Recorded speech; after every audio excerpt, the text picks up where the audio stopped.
જય હિન્દ વિદ્યાર્થી મિત્રો, સ્વાગત કરું છું ફરી એકવાર નવા ઉત્સાહ સાથે, નવા જોશ સાથે, નવા ઉમંગ સાથે અને ગુજરાતી ભાષા મુખ્ય પરીક્ષાના એક સરસ મજાના ટોપિક એટલે ગદ્ય સમીક્ષા સાથે, જેને આપણે અલગ અલગ નામથી સંબોધન કરતા હોઈએ છીએ. ગદ્ય અર્થગ્રહણ, ગદ્યાર્થ ગ્રહણ, ગદ્ય સમીક્ષા અથવા અર્થગ્રહણ. તો જી હા, આપણે અગાઉ ઘણા બધા વિડીયો જોયા છે. સારો એવો તમારો બહુ જ સારો એવો પ્રેમ મળ્યો છે અને એ પ્રેમની કદર કરતા સાથે સાથે તમારી માંગની કદર કરતા ઘણા વિદ્યાર્થીઓનું કેવું હતું કે સર પીએસઆઈ માટે એટલે કે પ્રોપર આ વિડીયો મુખ્ય પ્રતિબિંબ પીએસઆઈને લગતું છે, એટલે કે ગદ્ય સમીક્ષા છે. ગદ્યને આપણે સામાન્ય રીતે એવું કહી શકીએ કે પદ્યથી ઉલટું. પદ્ય એટલે કાવ્ય, કોઈ પંક્તિ, કોઈ સૂક્તિ, કોઈ કવિતા, અને એનાથી જ્યારે કોઈ વાર્તામાં સંબોધન કરતા હોય અથવા લેખન સ્વરૂપે જે હોય, વિસ્તૃતિકરણ સાથે હોય, તો એને આપણે ગદ્ય કહીએ. ઓકે સર, સમજાઈ ગયું. તો સમીક્ષા એટલે શું કે દરેક વિચારને બારીકાઈથી જોવું, દરેક વિચારને બારીકાઈથી સમજવો, એ વિચાર ઉપર ચિંતન કરવું, ચિંતનના આધારે જવાબ આપવો, મૌલિકતા વાપરવી, ભાષા વિચાર વાપરવો.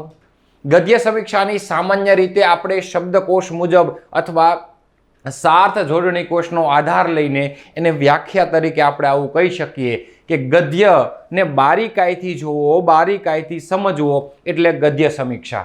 ચિંતન કરવું એટલે ગદ્ય સમીક્ષા. એ પેરેગ્રાફ ઉપર ચિંતન કરીને, વિચાર કરીને, એનો તથ્યનો આધાર લઈને જવાબ લખવો એટલે ગદ્ય સમીક્ષા.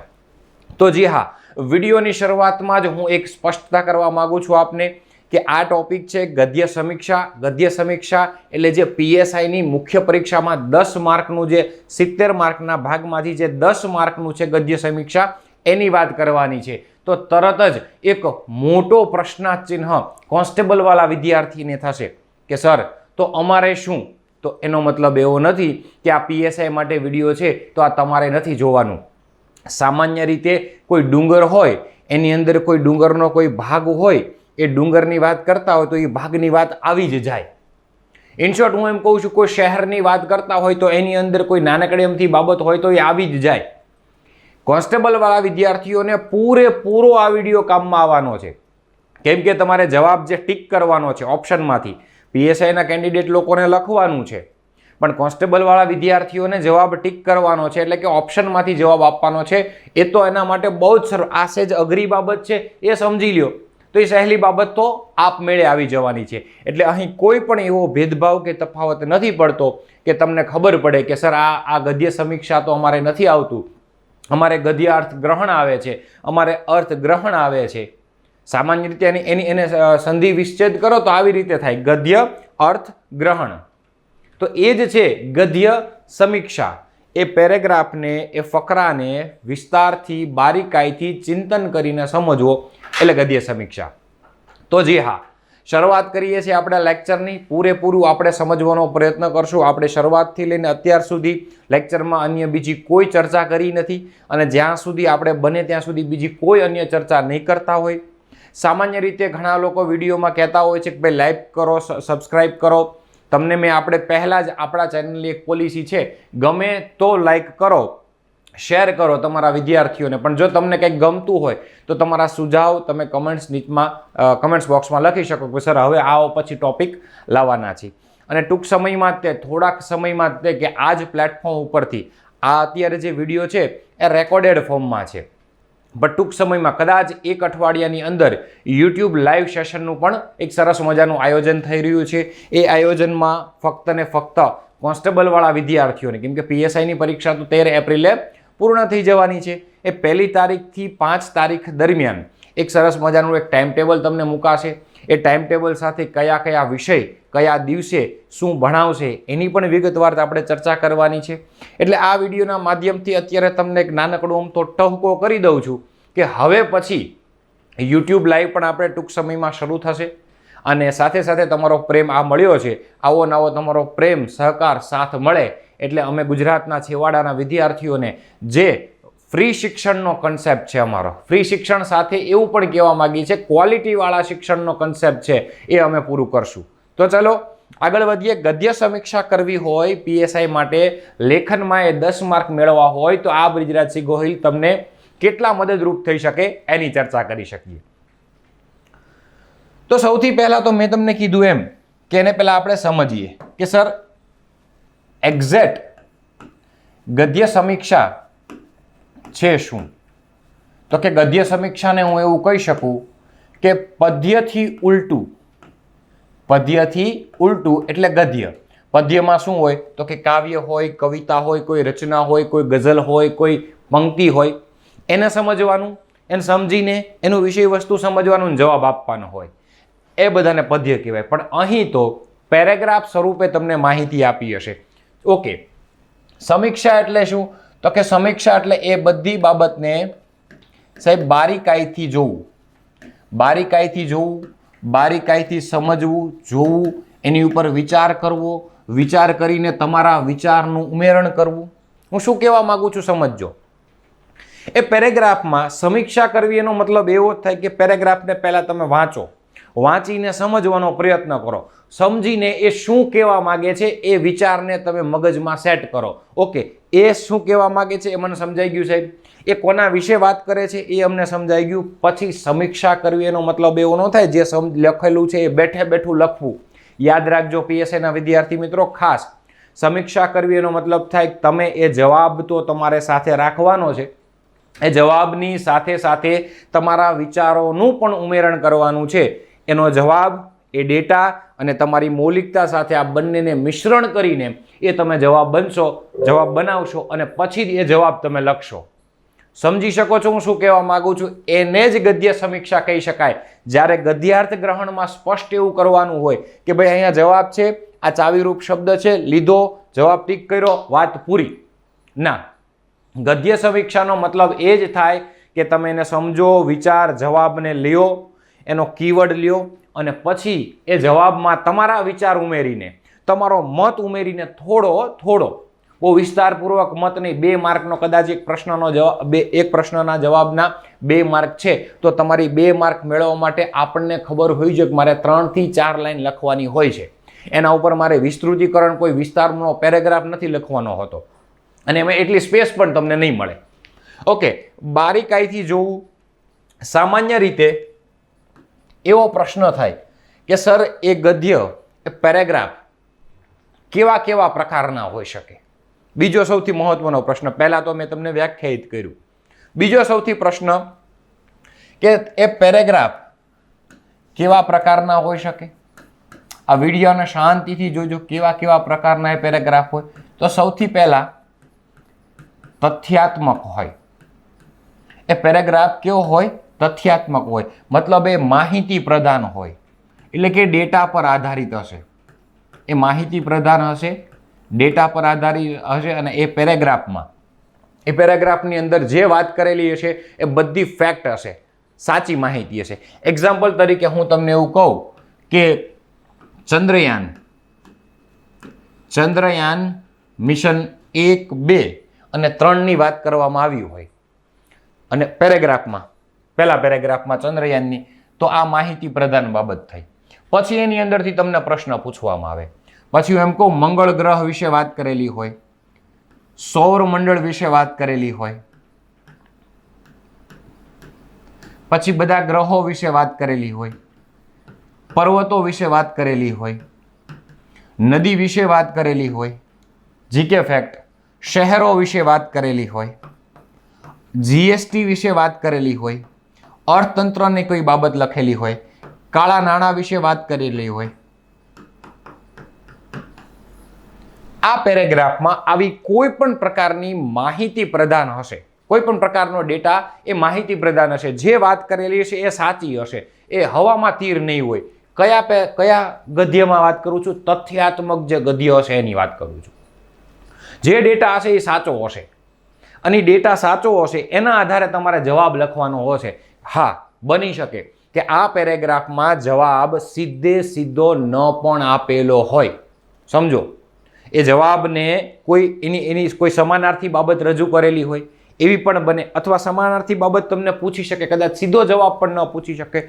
ટૂંકમાં એવું કહેવા માંગુ છું, પહેલા પ્રકારનું જે ગદ્ય છે એ તથ્યાત્મક ગદ્ય હશે અને તથ્યાત્મક ગદ્યમાં જે પેરેગ્રાફમાં માહિતી હશે એ બધી ડેટાવાળી હશે, સાચી માહિતી હશે. ઓકે સર, પછી કેવા પ્રકારનો ગદ્ય હોય? તો પછી જેને હું બીજો પ્રકાર કહી શકું એ હું વર્ણનાત્મક કહી શકું, અથવા હું એને સાહિત્યક પણ કહી શકું. સાહેબ એ બીજા પ્રકારનો ગદ્ય હશે એની અંદર છંદ આપેલા હશે, કદાચ અલંકારની વાત કરેલી હશે. શું કહું છું સમજો, સૂક્તિ હશે, કોઈ પંક્તિ હશે, કોઈ વિચાર હશે. સાહિત્યક જગતમાંથી વિસ્તૃતીકરણ કરીને વર્ણન કરીને કરવાનું હોય એવા પ્રકારના તમારી પાસે એ ગદ્ય હોઈ શકે, મતલબ પેરેગ્રાફ હોઈ શકે.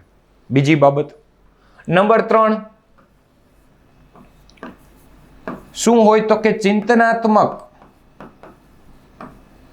ચિંતન કરવું પડે ફરજિયાત એની ઉપર. જેમ કે હું એમ કહું કે શ્રમનું મહત્વ,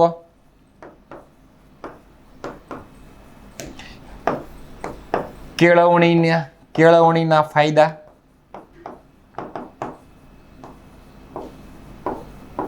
સત્યનો વિજય, નીતિ એ જ ધર્મ,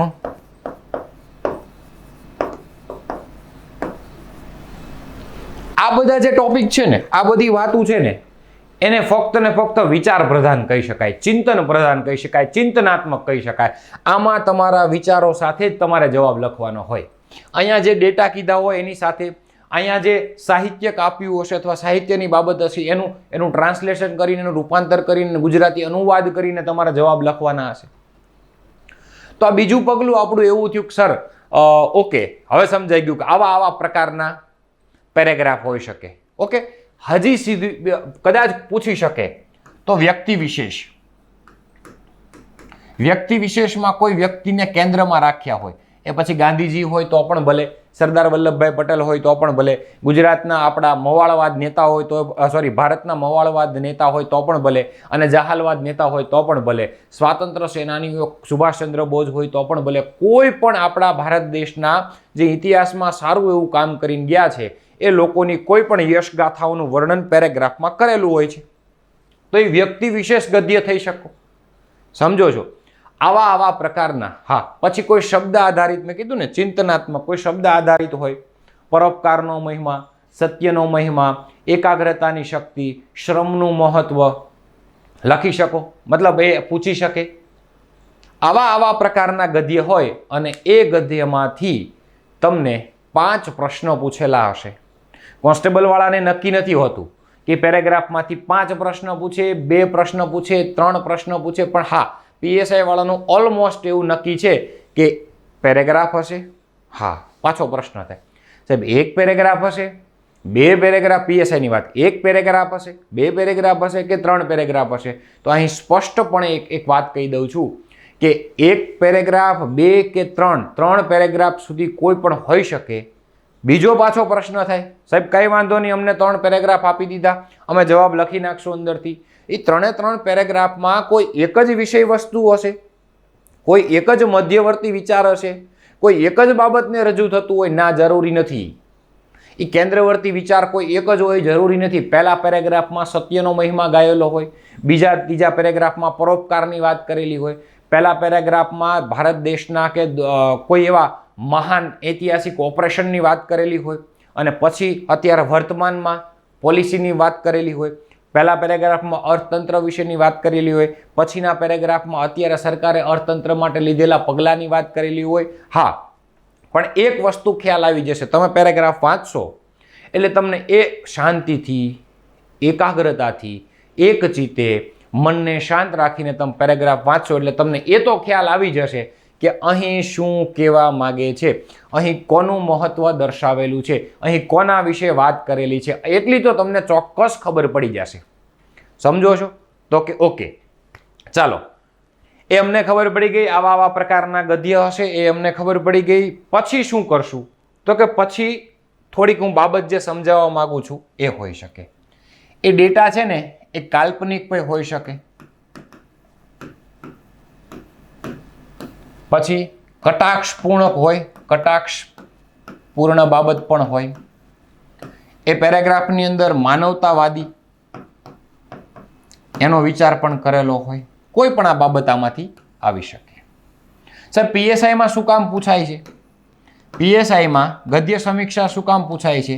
કેમ કે ભવિષ્યમાં તમારે આગળ જઈને પીએસઆઈની નોકરી લઈને તમારે કોઈ પણ ડેટાનું અર્થઘટન કરવાનું હોય છે. માહિતીમાં જવાબ લખવા માટે શું શું જરૂરી છે, જવાબ કઈ રીતે આપી શકાય એની જરૂરી છે. મતલબ પીએસઆઈમાં નોકરીમાં અર્થઘટન કરવાનું છે, એના માટે પૂછાય છે. ચાલો ઓકે સાહેબ, અમને એવું કંઈક કહો કે જેનાથી અમે બહુ ઓછા સમયમાં, એટલે કે ટૂંક સમયમાં, જે અમારી પાસે જે સમય હોય છે એ સમયની ઓછી મર્યાદામાં અમે જવાબ લખી શકીએ. તો એના માટેનો એક સરળ, શ્રેષ્ઠ અને બેસ્ટ રસ્તો એવો છે કે સૌથી પહેલાં તમે જે મુખ્ય વિચાર હોય ને, આપણે એક કામ કરીએ, એનું પગલું જ સરસ મજાનું લખીએ. બેસ્ટ આપણે છે અહીંયા કંઈક એવું કરીએ કે એના જે સ્ટેપ છે એ જ હું તમને સમજાવું. ખાસ ધ્યાન આપજો. પહેલું જ કામ એ કરવાનું, ગદ્યખંડને ધ્યાનપૂર્વક વાંચો. ઓકે, ગદ્યખંડને ધ્યાનપૂર્વક વાંચો. સોરી,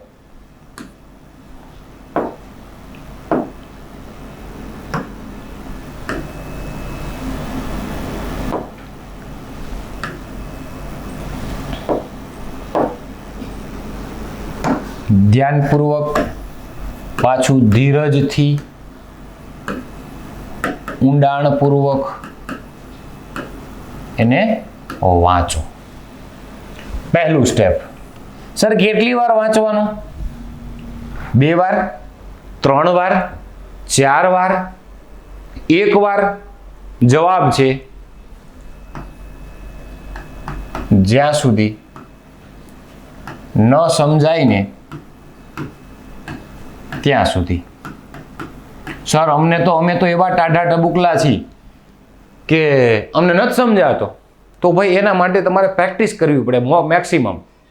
જ્યાં સુધી ન સમજાય ત્યાં સુધી એટલા માટે કહું છું કે મોટા ભાગના વિદ્યાર્થીઓના મગજમાં એક જ પ્રશ્ન હોય છે કે સર 2 વાર વાંચ્યો નથી સમજાતો, તો પછી મૂકી દઈ. ના, મૂકતા નહીં. 1 વાર વાંચો, સમજાઈ ગયો છે, ઓકે ડન, પછી બીજી વાર ન વાંચતા. સર 2 વાર નહીં 3 વાર વાંચે છે તોય નથી સમજાતું, તો મેક્સિમમ વાંચન ઉપર એકાગ્રતા કરવાનું રાખો. અને જ્યારે ગદ્ય વાંચતા હશો ને, એ પેરેગ્રાફ વાંચતા હશો ને, ત્યારે એક શક્તિ સૌથી વધુ તમને કામ લાગવાની છે. એ કઈ? તો કે એકાગ્રતાની શક્તિ. જીવનમાં અભ્યાસ કરવા માટે, આગળ વધવા માટે, શ્રેષ્ઠ થવા માટે એક જ વસ્તુની જરૂર પડે છે, જે એ બ્રહ્માસ્ત્ર, જેને હું એમ કહી શકું સૌથી દુનિયાનું બેસ્ટ વેપન, એ કહું તો એકાગ્રતાની શક્તિ. જેટલી એકાગ્રતાની શક્તિ તમારા જીવનમાં વધારે, એટલું તમે શિક્ષણમાં આગળ વધશો. અને જીવનમાં એકાગ્રતા જેની પાસે હોય ને, એ ધારે એ કરી શકે. સમય હોય, મૂડી હોય, એકાગ્રતા હોય, સાચું શિક્ષણ હોય, એ જ દુનિયામાં કંઈક નામ રોશન કરી શકે. એટલે મારું એવું કહેવું છે કે જ્યારે તમે ગદ્ય વાંચો ત્યારે એને ધ્યાનપૂર્વક, શાંતિથી, ધીરજથી, ઊંડાણપૂર્વક, ચોકસાઈથી વાંચો, પણ એકાગ્રતાથી વાંચો, જેનાથી તમને 1 કે 2 વાર વાંચો એટલે સમગ્ર પેરેગ્રાફનો સાર ખબર પડી જાય, વિષય વસ્તુ ખબર પડી જાય. જ્યારે આ 2 વસ્તુ તમે કરશો ને, એટલે મુખ્ય વિચાર તમને ખબર પડી જશે. તો કે હા સાહેબ, એ મુખ્ય વિચાર અમને ખબર પડી જશે ને, એટલે તમને શીર્ષક આપમેળે તમારા મગજમાં ઉડીને આવશે. એ શીર્ષક તમારા આમ લાઇટ થશે, બ્લિંકિંગ થશે. હા હા સાહેબ, સાચી વાત છે. એકને એક વસ્તુ વારંવાર આવતી હોય અને એકને એક વસ્તુ તમે થોડીક વાર તમારા મગજમાં વાંચવામાં આવતી હોય, તમને ખબર પડી જાય કે સર આ મધ્યવર્તી વિચાર આ છે, સેન્ટ્રલ કીવર્ડ આ છે, આ જ વિષય વસ્તુ છે ને, આના આધારે તમે શીર્ષક લખી શકશો અને જવાબ એ જ આવશે. એટલે આ 2 વસ્તુ કરો એટલે તમને એ બાબતનો મુખ્ય, બસ આ જ છે ગદ્ય સમીક્ષા, આ જ છે. પછી મારે શું કરવું એ મારી ઉપર છે. બીજું સ્ટેપ હું શું કરીશ? જ્યાં સુધી ન સમજાય ત્યાં સુધી વાંચીશ. પછી હું પ્રશ્નો વાંચીશ. મારી પાસે 5 પ્રશ્નો હશે. એ 5 પ્રશ્નોને હું શાંતિથી વાંચીશ પહેલી વાર. આ બીજું સ્ટેપ. અને 5 પ્રશ્નોને વાંચીને પછી ઉપરના પેરેગ્રાફમાંથી, એટલે કે ગદ્યમાંથી જવાબ શોધવાનો પ્રયત્ન કરીશ. પહેલી વખતે પ્રયત્ન જ કરીશું. પાંચે પાંચ પ્રશ્નોના જવાબ હું શોધવાનો પ્રયત્ન કરીશ અને ક્રમિક રીતે જ ચાલવાનું છે. આ નથી આવડતું તો મૂકી દઈએ, ના, પહેલા પૂરેપૂરા પાંચે પાંચ પ્રશ્નોના જવાબ મગજમાં સેટ કરવાના છે. ક્યાં સેટ કરવાના છે? તો કે મગજમાં સાહેબ સેટ કરવાના છે. ઉતાવળે આંબા ન પાકે, સીધું લખવાનું નથી. અને જો તમે સીધું લખવા ગયા એટલે યાદ રાખજો કંઈક માહિતી ચૂકાઈ જશે, કોઈકનો જવાબ કોઈકમાં લખાઈ જશે, એકનો જવાબ કોઈકમાં લખાય તો કોઈકનો જવાબ બીજામાં લખાય. એક પ્રશ્નની ભૂલ નહીં પડે, બે પ્રશ્નની ભૂલ પડશે, અને બે પ્રશ્નની ભૂલ પડે એટલે 4 માર્ક જાય. ઘણા લોકો કોરું મૂકી આવવાનો વિચાર કરે છે. અહીંયા ઓપ્શન ઈ જેવી પરિસ્થિતિ નથી. કોરું ન મૂકતા થોડુંક તો થોડુંક લખી નાખજો, જે માર્ક મળે. કદાચ જવાબ નથી આવડતો, કદાચ નથી ખબર પડતી તો એ પ્રશ્નની કંઈક બાબત પરોક્ષ રીતે કંઈક રજૂઆત થાય. આમાં એવું ધ્યાન રાખજો કે જવાબ છે ને એ સીધો ન પણ મળે.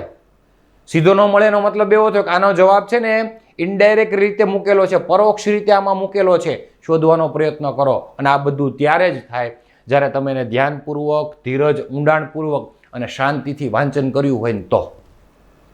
બાકી કલ્પના જ કરી શકો આનો જવાબ આ લાઈનમાં આવો શબ્દ છે લખી નાખો, ના, એ ન કરી શકો. પીએસઆઈના કેન્ડિડેટ એ ન કરી શકો. એ સમીક્ષા કરવા માટે ખાસ ધ્યાન રાખવું પડશે. ઓકે, મગજમાં સેટ કરો, બીજું થઈ ગયું. મગજમાં સેટ કરશો ને એટલે થોડુંક તમને કંઈક વેરિએશન લાગશે જવાબ આમાં.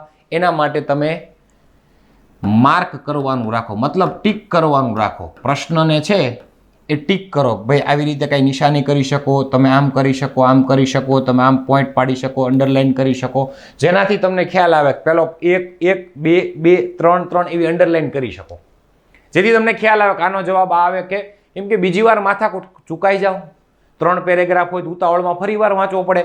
ટાઈમ જરૂરી છે, ટાઈમ મેનેજમેન્ટ ખૂબ જ જરૂરી છે. એટલે જવાબ ટીક કરતા રાખો. ઓકે, પ્રશ્ન વાંચી લ્યો, પ્રશ્નના જવાબ આવી જાય પછી ફરીવાર એકવાર તમે પેરેગ્રાફ ઉપર જાઓ કે જે મેં જવાબ ટીક કર્યા છે એમાં કોઈ ફેરફાર નથી ને ચેકિંગ કરો. રીચેકિંગ સૌથી અગત્યની બાબત છે.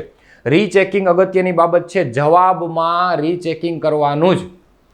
કેમ કે 10 માર્કનો સવાલ છે. તમે પત્ર માટે એટલી બધી મહેનત કરતા હોય, સંક્ષેપીકરણ માટે એટલી મહેનત કરતા હોય, અહેવાલ માટે એટલી બધી મહેનત કરતા હોય તો ગદ્ય સમીક્ષા તો બહુ સારી વસ્તુ છે. જો જેને ગ્રીપ આવી જશે આરામથી લખી શકશે. Okay, done. સાહેબ જવાબ અમે કઈ રીતે લખશું? તો કે જવાબ તમે છે ને પેરેગ્રાફની અંદર ચાવીરૂપ શબ્દ હશે જવાબનો, જેને હું કીવર્ડ કહી શકું. એ કીવર્ડને લેવાનો. જવાબ અમારે કઈ રીતે લખાય? કીવર્ડને બેઠો બેઠો લખી નાખવાનો, ઉપરથી પ્રશ્ન ઉતારી દેવાનો, કીવર્ડ મૂકીને જવાબ લખી નાખવાનો? ના, એ જવાબ લખવાનો. જવાબ ટૂંકો હોય કે મોટો હોય ડઝન્ટ મેટર, કાંઈ વાંધો નહીં. એ જવાબની સાથે સાથે તમારો થોડોક વિચાર અથવા તમારી થોડી મૌલિકતા લખવી, જેનાથી એને મૌલિકતા વિષયાંતર થઈને નહીં, વિચાર વિષયથી ભટકીને નહીં. જવાબ લેવાનો પેરેગ્રાફમાંથી, એ જવાબની સાથે કીવર્ડ લેવાનો, એ કીવર્ડની સાથે તમારો હળવો એવો વિચાર એ વિષયને લખતો લખવાનો. તમારો જવાબ બેસ્ટ બનશે, ટુ ધ બેસ્ટ બનશે. આ વિડીયો તમે બહુ ખુલ્લા મનથી એકદમ રિલેક્સ મોડ ઉપર તમે આ વિડીયો જોજો, કેમ કે મેં આમાં પૂરેપૂરો આપવાનો તમને પ્રયત્ન કર્યો છે. અને એક ગદ્ય હમણાં સોલ્વ કરશું એટલે તમને પૂરો આઈડિયા આવી જશે કે ના ખરેખર એક્ઝેક્ટ તમે શું કહેવા માંગો છો. ડન. તો વિચાર લખવાનો. વિષયાંતરને કોઈ સ્થાન નથી.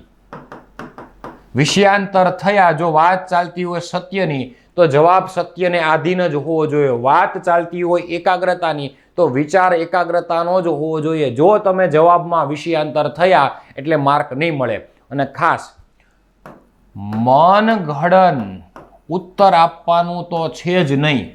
મનગઢત ઉત્તર તો ટાળવાનો જ છે. તમને એમ લાગે સાહેબ માહિતી અધૂરી છે, ખોટી છે, આમ ન આવે, તમારે વિદ્વાનપણું વાપરવાનું નથી.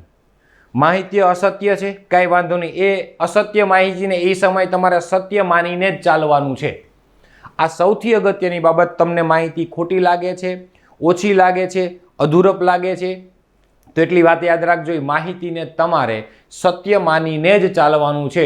જો તમે માહિતીને અસત્ય માની તમે વિદ્વાનપણું વાપરવા ગયા તો તમે વિષયાંતર થઈ ગયા માનજો.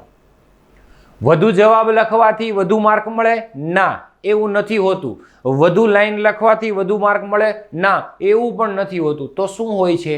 તો કે સાચો જવાબ અંદરથી શોધીને, જે સીધો જવાબ હોય તો પણ ભલે, પરોક્ષ જવાબ હોય તો પણ ભલે, એની સાથે તમારો વિચાર અથવા મૌલિકતા એ જ વિષયને લગતી ઉમેરીને જવાબ લખો ને તો પૂરેપૂરા માર્ક મળે. આ ફેક્ટ છે, વાંચી લેવાનું. સાહિત્ય જગતમાં ઊંડાણપૂર્વક નજર કરી લેવાની. આ રીતે જ માર્ક મળે. વિષયાંતર નથી થવાનું, મનગઢત ઉત્તર નથી આપવાનું. અને સૌથી અગત્યની બાબત વિદ્યાર્થીઓને, શીર્ષક. સાહેબ શીર્ષક છે ને એ ક્યારે વાક્ય સેજ અહીંયા શીર્ષક છે ને, શીર્ષક એ ક્યારેય વાક્ય ન હોવું જોઈએ. શીર્ષક ટૂંકું, શીર્ષક ક્યારેય વાક્ય નહીં. હું એમ કહું, આજના શિક્ષણની અસર કરતી પરિબળો માટે માનવ, આને વાક્ય થઈ ગયું કહેવાય. શીર્ષક હંમેશા ટૂંકું, સરળ, સહજ અને વાંચતાની સાથે વાંચનારને એક કૃતિમાં ઘૂસવાનું મન થાય અને એમ થાય કે ના, આ કૃતિ તો મારે વાંચવી જ છે. શીર્ષક ટૂંકું, સરળ અને સહજ હોવું જોઈએ. શીર્ષક ક્યારેય વાક્ય ન હોવું જોઈએ. શીર્ષક છે પૂરેપૂરું કેન્દ્રમાં. શીર્ષક સમગ્ર પેરેગ્રાફને કેન્દ્રમાં રાખીને જ શીર્ષકનું લખાણ હોવું જોઈએ. ઓકે. પછી સાહેબ છેલ્લી બાબત એટલે શું? તો કે વિરામ ચિહ્નોનું ધ્યાન રાખવું, જોડણીનું ધ્યાન રાખવું, વાક્ય રચના, વાક્ય શુદ્ધિનું ધ્યાન રાખવું, સાથે સાથે સ્વચ્છ અક્ષર કાઢવા, સાદી ભાષા રાખવી. બહુ વધુ પડતી વહીવટી અને જબ્બડ ભાષાનો ઉપયોગ કરીને હું એક સારી છાપ પાડવા માંગુ છું, એ વિચારને તમે કાઢી નાખજો. સરળ વાત હોવી જોઈએ, સાદી વાત હોવી જોઈએ, સ્પષ્ટ વાત હોવી જોઈએ, ચોકસાઈવાળું લખાણ હોવું જોઈએ, અક્ષર સારા હોવો જોઈએ, વિરામ ચિહ્ન, વાક્ય શુદ્ધિ, લેખન રૂઢિ અને જોડણી વિશે ખ્યાલ હોવો જોઈએ. અને બસ ફોર્મેટિંગ સાથે તમે જવાબ લખો. કોઈ તેવડ નથી તમને જવાબ માર્ક ન આપે. સમજો છો? એવું અભિમાન નથી કરતો, પણ આ માહિતી એટલી તમે સમજો એટલે તમે બેસ્ટ જવાબ લખી શકો. આ બાબત ખાસ ધ્યાન રાખજો. શીર્ષકની ખાસ બાબત ધ્યાન રાખજો. પેરેગ્રાફને કેટલા સુધી વાંચવો, કેટલો વાંચવો એનું ખાસ ધ્યાન રાખજો. ઓકે. તો આટલી સરસ મજાની માહિતી હતી. હવે તમને હું એક પેરેગ્રાફ આપું, ગદ્ય આપું અને એના આધારે હું તમને જવાબ આપવાનો પ્રયત્ન કરીશ. કદાચ સ્ક્રીન ઉપર તમને અક્ષર નાના લાગે છે, કંઈ વાંધો નહીં. એ અક્ષરને આપણે થોડાક ઝૂમ કરજો. કદાચ પીપીટીની કલર અથવા લાઇટિંગના હિસાબે તમને તકલીફ પડતી હોય, પણ હું તમારી સામે આમ પેરેગ્રાફ રાખું છું અને વચ્ચે 5 સેકન્ડનો એવો તમને બ્રેક આપું છું કે તમે શાંતિથી એને જોઈ લ્યો. અથવા તમે જોઈ લ્યો, વિડીયોને પોઝ કરી દો, ચોંટાડી દો વિડીયોને, એટલે તમને ખ્યાલ આવે, જોઈ શકો છો.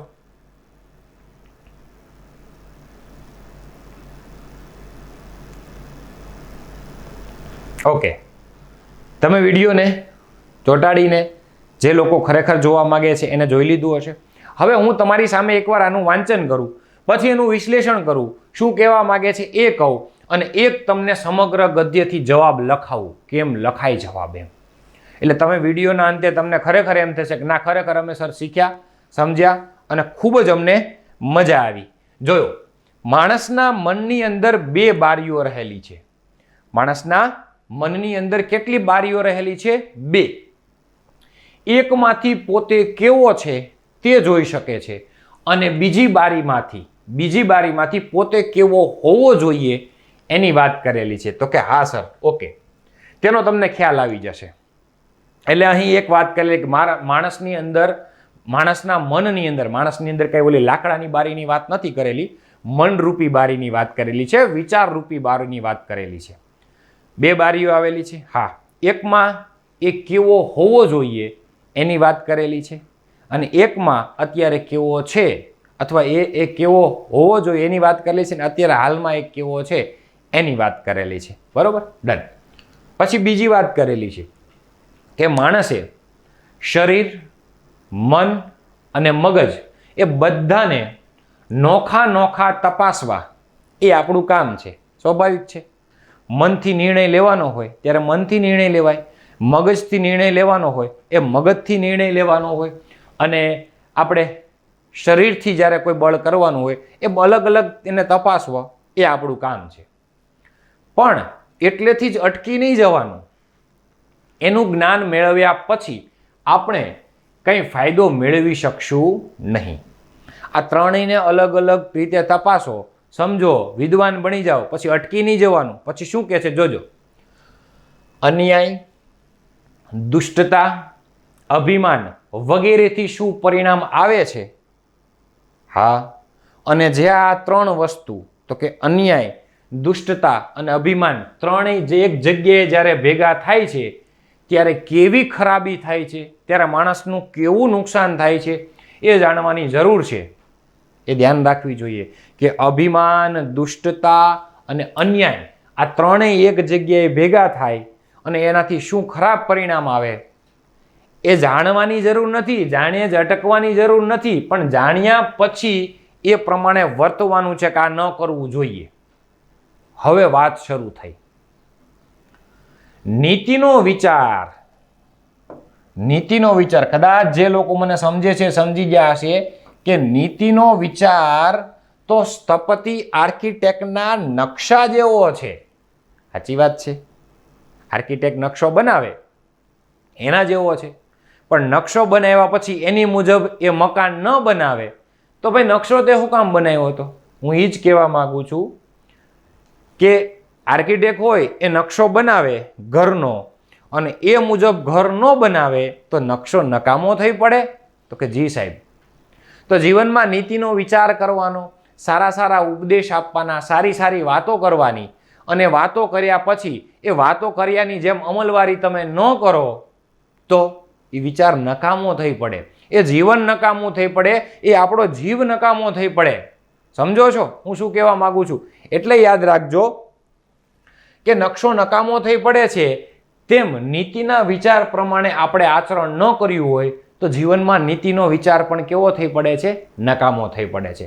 ઘણા માણસો નીતિના વચનો યાદ કરે છે તો કે હા, એ પ્રમાણે ભાષણો કરે છે તો કે હા સાહેબ, પણ તે પ્રમાણે ચાલતા નથી. હા સાહેબ, ચાલવા માંગતા પણ નથી. અને કેટલાક વળી એમ માને છે કે નીતિનો વિચાર આ લોકમાં આપણે કરી લેવાનો, પછી એની અમલવારી પરલોકમાં કરવાની. શિક્ષણ અત્યારે મેળવી લેવાનું, પણ સારી સારી વાતો બીજા લોકમાં જ્યારે આપણે ઉપર જઈએ ત્યારે નહીં, મરણ પછી પરલોકમાં અમલમાં લાવવાના છે. આ કંઈ વખાણવા લાયક વિચાર છે જ નહીં. એક વિચારવાન માણસે કહ્યું છે, જે તજજ્ઞ હશે એને એવું કહ્યું છે કે માણસે જો સંપૂર્ણ થવું હોય ને આ દુનિયામાં, પૂર્ણ થવું એ બહુ મોટી વાત છે. સંપૂર્ણ થવું બહુ મોટી માણસ છે. માણસ કોઈ સંપૂર્ણ નથી, બધા ક્ષતિ યોગ્ય માણસ છે. કંઈક ને કંઈક તકલીફ હોય, પણ એનો મતલબ એવો નથી માણસ છે કે માણસ હોય એનથી જ ભૂલ થાય. બરોબર ને? કે માણસને એ જ પ્રમાણે વર્તવાનું. એક વિચારમાન માણસે કહ્યું છે કે સંપૂર્ણ થવું હોય તો આજથી જ ગમે તેવા દુઃખો સહન કરીને નીતિ પ્રમાણે ચાલવું જોશે. માણસે સંપૂર્ણ થવું હોય તો નીતિ પ્રમાણે ચાલવાની વાત કરેલી છે. નથી કહેતા કે સંબંધે થોડોક ફરક મળશે, ક્યાંક ઉજળા તો ક્યાંક મલમ મળશે, અને નિભાવશો સંબંધ પ્રેમથી તો પણ ક્યાંક દુર્યોધન તો ક્યાંક સુદામો મળશે. અને ઉંમરને હરાવી હોય ને તો શોખને જીવતા રાખવાના. કીધું છે કે હૃદય પર કોઈ દિવસ કરચરી નથી પડતી. આ બે પળની જિંદગી છે તો એ જીવાતી નથી. એક પળ ખોવાઈ ગઈ છે અને બીજી સચવાતી નથી. યાદ રાખજો, માણસે સંપૂર્ણ થવું હોય ને તો નીતિનો વિચાર કરવો પડશે અને એની અમલવારી પણ કરવી પડશે. એટલે વિદ્યાર્થી મિત્રો, હું તમને એવું સમજાવવા માંગુ છું કે હવે મારા સમજાવ્યા પછી, અને ઘણા વિદ્યાર્થીઓને એવું થયું છે કે જ્યારે વાંચતી વખતે અમે થોડીક ઉતાવળ રાખીએ છીએ, એ ક્યાંક અમને ભૂલ છે. સમગ્ર પેરેગ્રાફમાં, સમગ્ર આ ગદ્યમાં એક જ વાત કરેલી છે કે જીવનમાં નીતિનો વિચાર કરવાનો, અને વિચાર કર્યા પછી અટકવાનું નહીં, એના મુજબ વર્તવાનું. માણસના નીતિના વિચારની વાત કરેલી છે. તો કેન્દ્ર બિંદુમાં પણ માણસની નીતિનો વિચાર જ છે. સાથે સાથે શીર્ષકમાં પણ તમે નીતિનો વિચાર લખી શકો, 110% લખી શકો શીર્ષકમાં. તો તમને શીર્ષક ખબર પડી ગઈ, કોની વાત છે એની વાત ખબર પડી ગઈ. અને જો સ્થપતિ મતલબ આર્કિટેક્ટ અને એને બનાવેલા નકશાની એક ઉદાહરણ દ્વારા તમને સમજૂતી આપી છે. Okay, done. તો હું એવું સમજુ છું કે આ પેરેગ્રાફ તમને સારી રીતે સમજાણું હશે, મસ્ત રીતે સમજાઈ ગયું હશે. હવે એના હું તમને પ્રશ્ન આપું. આ એના 5 પ્રશ્ન છે. આ પ્રશ્નને તમે વિડીયો પોઝ કરીને તમે પ્રશ્ન લખી લ્યો અને જવાબ આપવાનો પ્રયત્ન કરો અને પછી હું તમને એના જવાબ લખાવું.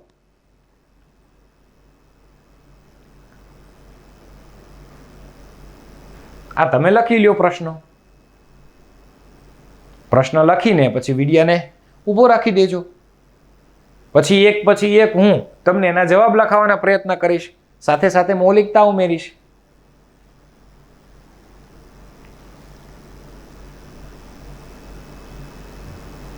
ઓકે સાહેબ, લખાઈ ગયું? ઓકે, લખાઈ ગયું, સમજાઈ ગયું? વિડીયોને ચોંટાડી દેવાનું. હું તમે 10 મિનિટ લખો ત્યાં સુધી હું અહીંયા એમને તો ન ઊભો રહી શકું ને, એટલે વિડીયોને તમારે પોઝ કરી દેવાનો, પછી આપણે જોઈએ. અને હવે સમજ, પછી તમારે બ્રેક લઈ લેવાનો, પછી તમારે મને ઊભો રાખી દેવાનો, કેમ કે રેકોર્ડેડ ફોર્મેટમાં છે, આ લાઈવ તો છે નહીં. પછી તમારે પેરેગ્રાફમાંથી જવાબ લખવાનો પ્રયત્ન કર્યો હશે. હવે તમારો જવાબ અને મારા જવાબમાં ઘણી સામ્યતા આવશે, એની વાત કરીએ આપણે. અને સામ્યતા ન આવે તો હું જે જવાબ કહું છું, હું જવાબ જે તમને લખાવું છું એ પ્રમાણે તમે હવે પછી ચાલશો. હવે પછીના ગદ્યમાં તમે એ રીતે પ્રયત્ન કરશો તો તમને ઘણો ફાયદો થશે. આપણે આગળ નિયમ જોયા, તમને મેં સમજાવ્યા, ખરેખર એક્ઝેક્ટ શું વાત છે એની ચર્ચા કરી. તો હવે આના જવાબ લખવાના પ્રયત્ન કરીએ. પહેલું જેવું કીધું છે કે મનની બારીઓ શા ઉપયોગમાં આવે છે. અહીંયા ચોખ્ખું બીજું કાંઈ કીધું નથી. અહીંયા એવું જ કીધું છે કે શા ઉપયોગમાં આવે છે. કેટલી બારી છે એની વાત નથી કરેલી, તો હું કાંઈ વાંધો નહીં, હું કરી શકું. કે માણસના મનની અંદર વિચારરૂપી 2 બારીઓ રહેલી છે. સાહેબ એવું નથી પૂછ્યું, કંઈ વાંધો નહીં. પૂર્વ ભૂમિકા, પાછળની ભૂમિકા, તમારા વિચારો થોડાક તો ઉમેરવા પડશે ને વિષયને લગતા. બાકી હું એમ કહું, માણસને મનની અંદર એમ કીધું છે એક પોતે કેવો છે એ અને કેવો હોવો જોઈએ એની વાત કરેલી છે. આ ટૂંકો જવાબ પીએસઆઈને ન છાજે, એને ન શોભે, એને લખવો પડે થોડોક વિચાર, જવાબ લેવો પડશે પહેલા. માણસના મનની અંદર વિચારરૂપી 2 બારી રહેલી છે.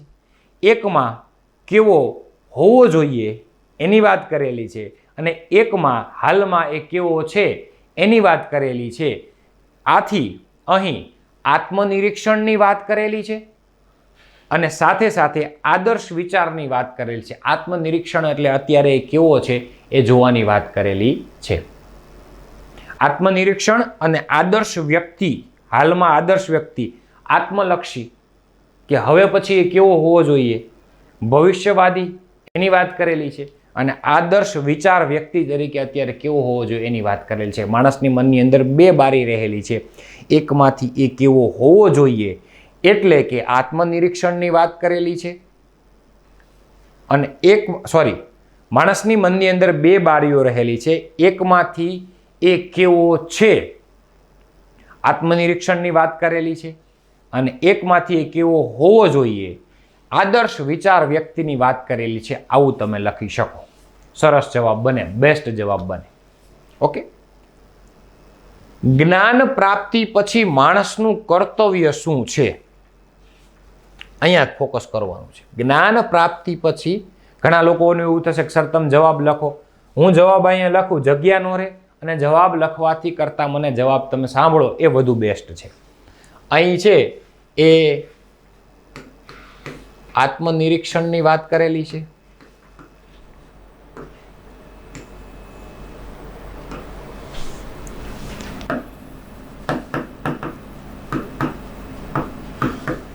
એક આત્મનિરીક્ષણની વાત કરેલી છે અને એક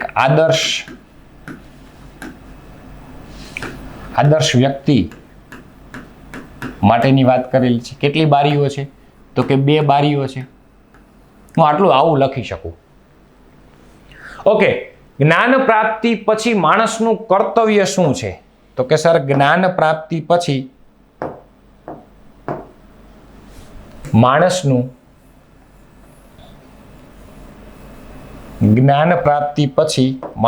કર્તવ્ય, આગળ જ વાત કરી હતી કે અન્યાય, દુષ્ટતા અને અભિમાન પછી, હું આગળ થોડીક પૂર્વ ભૂમિકા બોલું, અન્યાય, દુષ્ટતા અને અભિમાન પછી આ ત્રણેય વસ્તુ એક જગ્યાએ જ્યાં ભેગી થાય છે ત્યાં કેવી ખરાબી થાય છે અથવા ખરાબ સમય આવે છે એ જાણ્યા પછી આપણે એ સમજવું જોઈએ કે જ્ઞાન પ્રાપ્તિ પછી એટલે કે કર્તવ્ય પછી, નીતિનો વિચાર કર્યા પછી, જ્ઞાન મેળવ્યા પછી એ પ્રમાણે સદાચાર રીતે અથવા કર્તવ્યપૂર્ણ વર્તવાનું અથવા નીતિના વિચાર મુજબ વર્તન કરવાનું છે. જ્ઞાન પ્રાપ્તિ પછી સદાચાર રીતે વર્તવાનું અથવા કર્તવ્યપૂર્ણ વર્તવાનું અથવા નીતિના વિચાર પ્રમાણે વર્તન કરવાનું છે. કોના પછી? તો કે જ્ઞાન પ્રાપ્તિ પછી. જ્ઞાન પ્રાપ્તિ પછી એ મુજબ વર્તન કરો તો જ તમારો જવાબ સાચો બને. સાહેબ આવો જવાબ કાંઈ નથી, કાંઈ વાંધો નહીં, આ મૌલિકતાથી જવાબ લખી શકાય. તમે જ્ઞાન મેળવી લ્યો, તમે જ્ઞાનનો વાતય કરી લ્યો, પણ પછી એ મુજબ ન વર્તન કરો તો વિચાર નકામો થઈ પડે. યાદ રાખજો, જ્ઞાન પ્રાપ્તિ આગળના પેરેગ્રાફમાં તમે જોઈ શકો, જ્ઞાન પ્રાપ્તિ પછી તમે એ પ્રમાણે વર્તન ન કરો તો એ વિચાર નકામો થઈ પડે. જ્ઞાન પ્રાપ્તિ પછી માણસે સદાચારપૂર્વક, કર્તવ્યપૂર્વક અને નીતિના વિચાર મુજબ વર્તવાનું હોય છે. આમાંથી કોઈ પણ તમે લખી શકો. ત્રીજો પ્રશ્ન આપણને એવો પૂછ્યો છે કે નીતિનો વિચાર અને તેનું આચરણ એકા અને કા બે બાબત છે. આ બેની સરખામણી ગાંધીજીએ કોના સાથે કરી છે? વાહ ભાઈ, પરફેક્ટ. ઉપરોક્ત ગદ્યખંડમાં ગાંધીજીએ સ્થપતિના નકશા અને એ મુજબ વર્તવાનું અથવા સ્થપતિનો નકશો અને એ મુજબ ચણતર કામ અથવા મકાન બનાવવું જોઈએ, એ જ રીતે નીતિનો વિચાર કરીને એ વિચાર મુજબ વર્તવાનું અથવા નીતિના આચરણની વાત કરેલી છે. સાહેબ નકશો પ્લસ સ્થપતિ અને એ મુજબ તમારું મકાન, નકશા અને સ્થપતિએ બનાવેલા મુજબ મકાન, એ જ રીતે નીતિનો વિચાર અને સાથે નીતિનું આચરણ અથવા નીતિ પ્રમાણે વર્તવાનું. નીતિનો વિચાર કરીને આચરણ કરવાનું, નકશો બનાવીને એ મુજબ મકાન બનાવવાનું. આ બંનેની સરખામણી ગાંધીજીએ ઉપરોક્ત ગદ્યખંડમાં કરી છે. પરફેક્ટ જવાબ લખી શકો તમે. Yes, okay. ગાંધીજીની દૃષ્ટિએ કયો વિચાર પ્રશંસા પાત્ર ગણાય નહીં? ગાંધીજીની વિચારસરણી મુજબ નીતિનો વિચાર કરીને અમલ ન કરવો અથવા એ મુજબ ન વર્તવું અથવા એ મુજબ જીવનમાં વિચારો ન ઉતરવા, આ વિચાર માણસનો પ્રશંસા પાત્ર ગણાય નહીં. તમને કદાચ જો થતું હોય તો હું દેખાડું. જો શું કીધું છે કે નીતિનો વિચાર, ઘણા માણસો નીતિનો વિચાર વચનો યાદ કરે છે. નીતિના વિચારો આ લોકમાં નહીં પણ મરણ પછી પરલોકમાં અમલમાં લાવવાના છે. આ કાંઈ વખાણવા લાયક વિચાર ગણાય જ નહીં. શું કીધું છે? અહીંથી શરૂ કરો. નીતિનો વિચાર નકામો પડે છે. ઘણા માણસો નીતિનો વિચાર વચનો યાદ કરે છે, વિશેષ ભાષણો આપે છે, પણ તે પ્રમાણે ચાલતા નથી અને ચાલવા માંગતા પણ નથી. અને કેટલાક વળી એમ માને છે કે નીતિનો વિચાર આ લોકમાં નહીં પણ મરણ પછી પરલોકમાં અમલમાં લાવવાનો છે. આ કાંઈ વખાણવા લાયક વિચાર ગણાય જ નહીં. આવું કીધું છે. તો હું આ બાબતને આવી રીતે વિચાર કરી શકું. નીતિનો વિચાર કરીને તેની અમલવારી ન કરવી અથવા નીતિના વિચાર મુજબ ન વર્તવું, આ વિચારને ગાંધીજી પ્રશંસા પાત્ર ગણતા નથી. મૂળ મુદ્દો તો ગાંધીજીને એ જ છે કે આ મુજબ લોકો વર્તતા નથી. આમ લખી શકો. આ કીવર્ડ કહેવાય, આ ચાવીરૂપ જવાબ કહેવાય. આગળ તમે તમારા વિચારો કોઈ પણ રજૂ કરી શકો, કોઈ પણ રજૂ કરી શકો. ચાલો, સંપૂર્ણ થવા માટે મનુષ્ય શું કરવું જોઈએ? ભાઈ ચોખ્ખો જવાબ છે. જો આ રહ્યો, આગળ કીધું છે ને, સોરી, કે સંપૂર્ણ થવા માટે મનુષ્ય, એક વિચારવાન માણસે એવું કીધું છે. કાંઈ વાંધો નહીં, કે જો માણસે સંપૂર્ણ થવું હોય તો દુઃખ સહન કરીને, કાર્ય કરીને, વિચારનો અમલ કરીને, આજથી ગમે તેટલા દુઃખો સહન કરીને નીતિ પ્રમાણે ચાલવું જોઈએ. નીતિનું આચરણ કરીને, દુઃખો સહન કરીને, કષ્ટ ભોગવીને, વાણી અને વિચારમાં સામ્યતા લાવીને આજથી જ તમારે નીતિનો વિચાર કરવો જોઈએ, જો સંપૂર્ણ થવું હોય તો. પછી જો કષ્ટ ભોગવીને, દુઃખો વેઠીને, અભ્યાસ કરીને, શિક્ષણ મેળવીને, નીતિનું આચરણ કરીને આવું બધું જ કરો તો માણસ શું થાય? સંપૂર્ણ થાય. અને છેલ્લે કંઈ ન આવડે તો એવું કહેવાય કે જો માણસે સંપૂર્ણ થવું હશે ને તો ગમે તેટલા દુઃખ વેઠીને, અસહ્ય પીડા ભોગવીને, સંસાર સામે સામાજિક પ્રશ્નનું નિરાકરણ લાવીને નીતિ પ્રમાણે ચાલવું જોશે તો માણસ સંપૂર્ણ થશે. ઓકે, સરસ મજાનો પ્રયત્ન કર્યો છે અને આ પ્રયત્નની સાથે તમને